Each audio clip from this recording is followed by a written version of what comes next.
નમસ્કાર દોસ્તો, વિડીયોમાં ફરી એક વખત તમારું સ્વાગત કરું છું.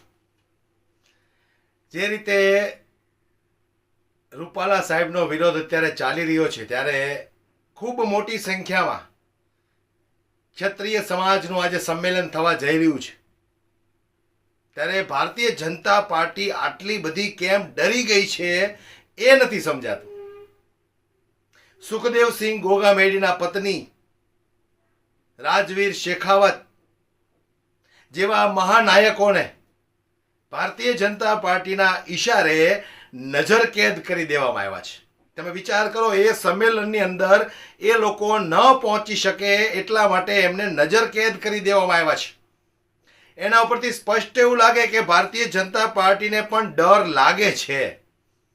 અત્યાર સુધી જે નિવેદનો આપ્યા, કરણી સમાજના અધ્યક્ષે, રાજપૂત સમાજના અધ્યક્ષે, ક્ષત્રિય સમાજના મોટા મોટા આગેવાનોએ જે નિવેદનો આપ્યા છે, એ નિવેદનોની અંદર એવું કહેવામાં આવ્યું હતું કે અમે ભારતીય જનતા પાર્ટીને પૂરેપૂરું સમર્થન કરીએ છીએ, નરેન્દ્રભાઈ મોદીની ઇજ્જત કરીએ છીએ, પરંતુ અમારી એક જ માંગ છે કે પરસોત્તમ રૂપાલાની ટિકિટ કોઈ પણ સંજોગે કેન્સલ થવી જોઈએ. ત્યારે હવે એક ક્ષત્રિય સમાજે એવી પણ ચીમકી આપી દીધી છે કે જો રૂપાલા સાહેબની ટિકિટ કન્ફર્મ થશે તો તમામ ક્ષત્રિય સમાજ ભારતીય જનતા પાર્ટીનો સાથ છોડશે, એમની સાથે છેડો ફાડી નાખશે. ત્યારે ભારતીય જનતા પાર્ટી બોખલાઈ ગઈ છે. એટલે જે રીતે આજે રાજકોટની અંદર સંમેલન થવા જઈ રહ્યું છે ક્ષત્રિય સમાજનું, એક સંમેલનની અંદર ગોગામેડીના પત્ની અને વીર શેખાવતને નજરકેદ કરવામાં આવ્યા છે. આનું મુખ્ય કારણ શું હોઈ શકે દોસ્તો? એનું કારણ એક જ છે કે ભાઈ ખૂબ ભયંકરમાં ભયંકર વિરોધ થઈ રહ્યો છે. એક જ માંગ છે લોકોની કે ભાઈ પરસોત્તમ રૂપાલા ના ચાલે, ના ચાલે ને ના ચાલે. કમળનું ફૂલ તમે ત્યાં મૂકી દેશો તો અમે એને જીતાડી દેશું, એ અમારી જવાબદારી. આ ક્ષત્રિય સમાજના લોકોનું કહેવું છે. પણ હવે ક્ષત્રિય સમાજ રોષે ભરાયો છે. અત્યાર સુધી જે આંદોલન ચાલી રહ્યું હતું એ આંદોલનની અંદર ક્ષત્રિય સમાજે નરેન્દ્રભાઈ મોદી જે કંઈ પણ નિવેદન આપે એની રાહ જોઈને બેઠા હતા. એટલે મને એવું લાગે છે કે આ આજનું સંમેલન છેલ્લું સંમેલન છે. ત્યાર પછી ક્ષત્રિય સમાજના લોકો શું પગલાં લેશે એ કોઈને ખબર નથી. પણ જે રીતે નરેન્દ્રભાઈ મોદીને ચીમકી આપવામાં આવી છે, ભારતીય જનતા પાર્ટીને ચીમકી આપવામાં આવી છે, એ ધમકીઓથી, એ ચીમકીઓથી, એ ચેતવણીઓથી ભારતીય જનતા પાર્ટી કંઈક ને કંઈક ડરી ગઈ છે.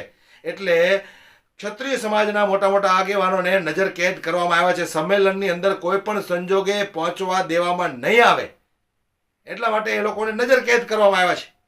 કાલે પણ એક ક્ષત્રિય મહિલાનો મેસેજ હતો, સ્ટેટસ મેં જોયું હતું, એમાં પણ લખેલું હતું કે ભાઈ રાતના 11 વાગે મારા ઘરની બહાર પોલીસને ગોઠવી દીધી છે.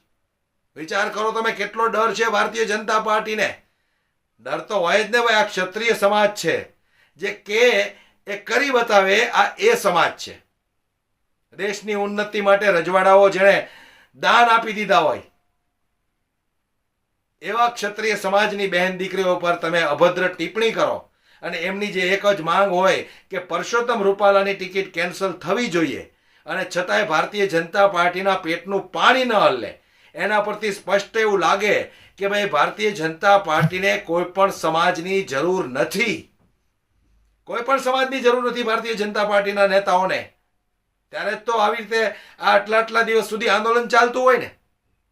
ખેડૂત આંદોલન પણ તમે જોયું હતું, 1.5 વર્ષ સુધી ચાલ્યું હતું, પણ ખેડૂતો અડગ રહ્યા એટલે નરેન્દ્રભાઈ મોદીને ઝૂકવું પડ્યું.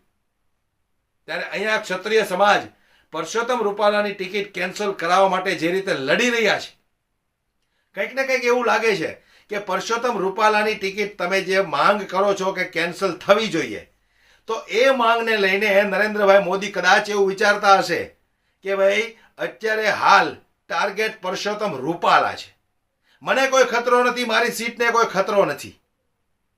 જે રીતે રાજપૂત સમાજના લોકો નિવેદનો આપે છે કે ભાઈ અમને ભારતીય જનતા પાર્ટીથી તકલીફ નથી, નરેન્દ્રભાઈથી તકલીફ નથી, અમને તકલીફ ફક્ત પરસોત્તમ રૂપાલાથી છે.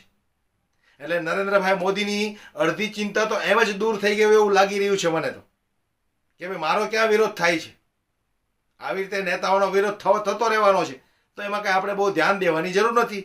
એટલે જ કદાચ નરેન્દ્રભાઈ મોદી આજે ચૂપ બેઠા છે. પણ ખેર, જે રીતે આજના સંમેલનમાં જે થશે એ જોયા જેવું થવાનું છે.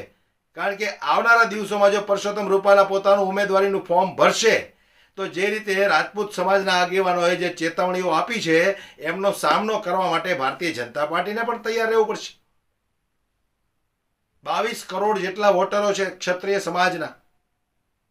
એ 22 કરોડ જેટલા વોટરોને ભારતીય જનતા પાર્ટીને ગુમાવવા પડશે. આ ક્ષત્રિય સમાજના આગેવાનોનું કહેવું છે. પણ ભારતીય જનતા પાર્ટીને એની ક્યાં ચિંતા છે? એમની ક્યાં ચિંતા છે? જ્યાં સુધી ઈવીએમ મશીન છે ત્યાં સુધી એમને કોઈ સમાજની પડી નથી. તમે એને વોટ આપો ન આપો, કેટલા વોટે કેટલી લીડે જીતાડવા, એ કંટ્રોલ તો એમના હાથમાં છે.